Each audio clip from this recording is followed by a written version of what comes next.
Vice President Sara Duterte nakasuot ng itim na damit nang bumisita sa Zamboanga City. Ang kanyang dahilan kung bakit idedetalye ni Eli Dumabok. Nagpahiwatig ng pagkadismaya sa naramdaman ngayon ng maraming Pilipino ang pangalawang Pangulo nang ito ay bumisita kahapon dito sa Zamboanga City para daluhan ng meeting de avance ng isang partido na sinusuportahan ni dating Pangulong Rodrigo Duterte. Nakasuot ng itim na damit si VP Sara Duterte nang ito ay dumugin ng mga Zamboangueño sa pagpasok nito sa isang malaking gym sa Barangay Tituan sa Zamboanga City.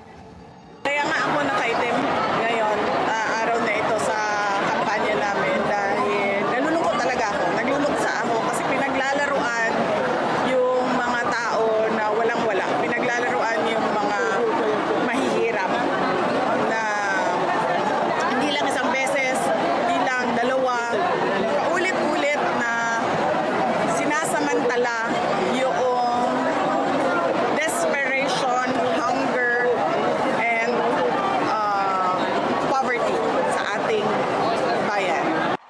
Sinabi ni Duterte sa harap ng mga Zamboangueño kahapon na kailangang magkaisa ang mga Pilipino sa pagpili ng kanilang iboboto para tuldukan ang hindi umano makatao na pamumuno ni PBBM. Pinasaringan pa ng pangalawang Pangulo ang tagapagsalita ng Malacanang na si Attorney Claire Castro. Ganun din naman sa kanya, mami. Sumasagot lang naman ako sa kanya. Hindi ako tao na kilala na unang nakikipag-away. Lagi ako ay sumasagot lang. At sinabi ko na yan dati, sabi ko, ano pa bang ma-expect natin sa pinsan ni Franz Castro na si Claire Castro? Parang ano lang yan, mami. Parang sinasabi nila sa computer, garbage in, garbage out. So, pumapasok sa kanya, basura. Lumalabas din sa bibig niya, basura lang. Nagbigay na rin ng pahayag ang pangalawang Pangulo sa pagdating ng karagdagang puwersa ng PNP sa Davao City.